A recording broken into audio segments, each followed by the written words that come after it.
Kunukwa uKhuzani Mpungose ngokubhidlika kwezinto phakathi kaMsoco Khumalo kanye naloyo obeyingoduso yakhe aphinde abe umama wengane kaMthandeni uMakampumpu ogama lakhe uZevile wakwaButhelezi. uMakampumpu ekhuluma nephephandaba leSolezwe uthe usetholile ngamagama kaMsoco ukuthi njengoba amganisa njengoba amthatha wazomganisa kwaKhumalo kwakade kuyilicebo lakhe kanye noKhuzani bezama ukulaya uMthandeni igcokamelisha njengoba ekade ethandana negcokamelisha ngalesa sikhathi kanti futhi wayeseze wamzalela ngisho ingane isasencane. uZevile-ke ekhuluma-ke nabezindaba uphinde wagcizelela ngelithi sikhona isivumelano esenziwa uKhuzani Mpungose kanye naye uMsoco oyilisoka lakhe. Uthi-ke uqala nje kodweshu uMsoco wavesane wafika emqashweni eGoli lapha asebenza ngakhona endlini yakhe, wafike-ke wathatha ifoni yakhe maqede wasithumelela imlayezo ekhulunywa uyena uMakampumpu kanye-ke nabangani bakhe. Ngiyacabanga ukuthi-ke leyo mlayezo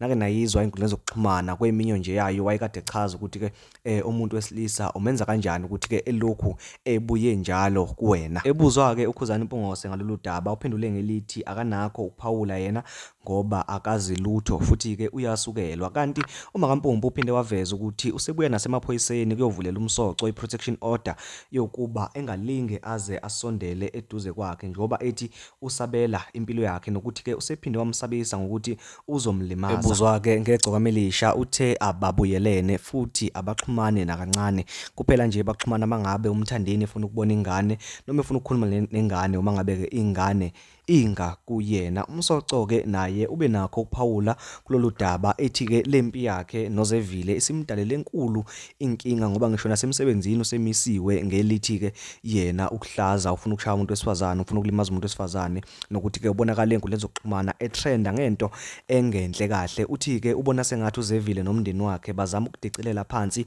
igama lakhe kanti kanye-ke nempilo yakhe ngoba ethi-ke nasemsebenzini umiswe nangalithi abomndeni baphinde baveza ividiyo yakhe yango-2020 lapho khona eqhumisa khona isibhamu. Uvumile-ke yena nokho ukuthi ngempela wambuyisela emumva uMakampumpu emndenini wakhe, nokho wayengambuyiseli khona ukuthi-ke sibeyahlukana kodwa wayelindele ukuthi-ke umndeni uzofika uchazele ngale bese umndeni uyabuya kuzohlalwa phansi ukuze kuzolungiswa le ndaba. Kodwa-ke manje kubukeka sengathi liqabukile igoda yize noma yayisilobolile insizwa yakaKhumalo. Emva kokuba-ke iSolezwe libhale ngalolu daba ubeke segijima-ke yobhala ey'nkundleni zokuxhumana evikela igama likamngane wakhe uKhuzani, ebuza ukuthi-ke uKhuzani ungena kanjani uma ngabe-ke umuntu efebile, ethi wena Zevile wafeba igama-ke likaKhuzani akazi ukuthi-ke ulifaka kanjani uma ngabe-ke ekhuluma. Ubeke segcwalisa nangokuthi-ke ukuze evele nakule show kaKhuzani, uKhuzani bo uyena uZevile owazicelela ukuba kucela ukuthi